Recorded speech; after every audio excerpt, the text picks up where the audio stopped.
The Lord be with you. A reading from the Holy Gospel according to Matthew. Jesus said to his disciples, "The kingdom of heaven is like a treasure buried in a field, which a person finds and finds again, and out of joy goes and sells all that he has and buys that field. Again, the kingdom of heaven is like a merchant searching for fine pearls.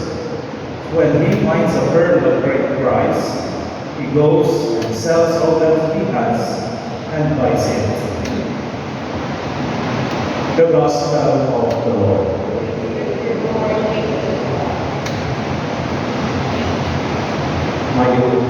Amen. Today's parable speaks about the treasure buried in the field and the pearl of great price.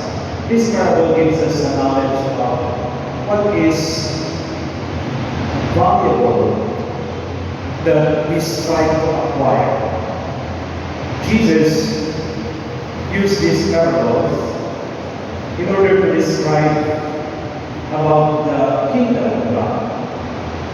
He emphasized that God's kingdom is our true treasure, and that means the reign of God in our hearts.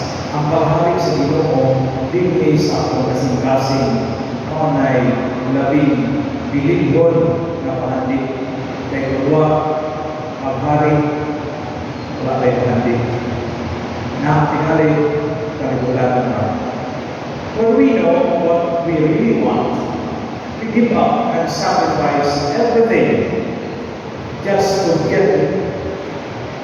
Ako ng Panginoon ang labing bilingon, pero sa pagpagitan, nasakripisyo ako pa.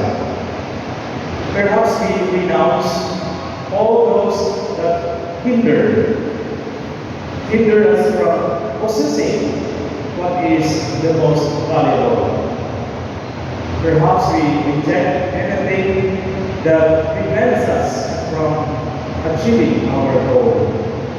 Hindi ko na makababa, apil na hihingin ka ng itawag na power, wealth, money, relationships, even our family. Now, the problem of the matter is that we are so attached to our vices that we find it hard to possess and live the kingdom of God. Because of the treasures of the world that seem to satisfy our physical cravings, we are drawn to them. Kapag nasuyog ka, nadala ka sa bulong, o ay hinulan na, wala tayo pagkakuntinto kay hindi man kapatagbaw ng mga pahandian. However, those of us who find the real treasure will surely experience the true happiness.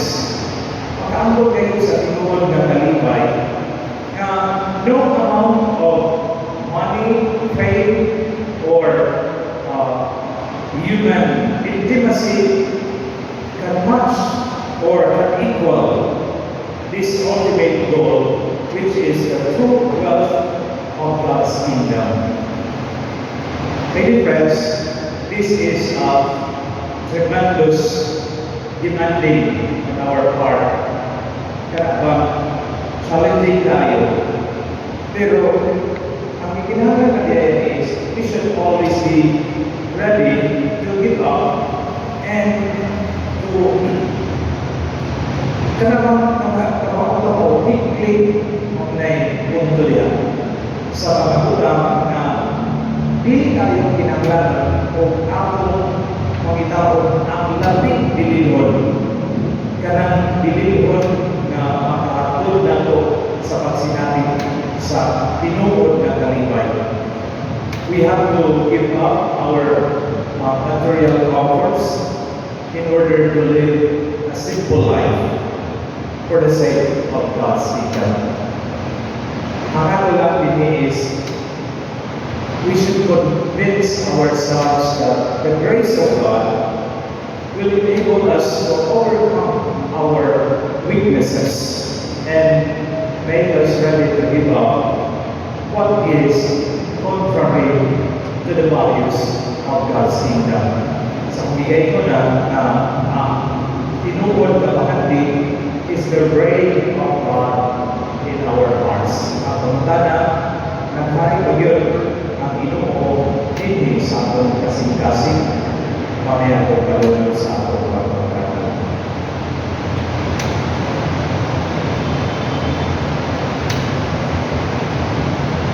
Peace over us.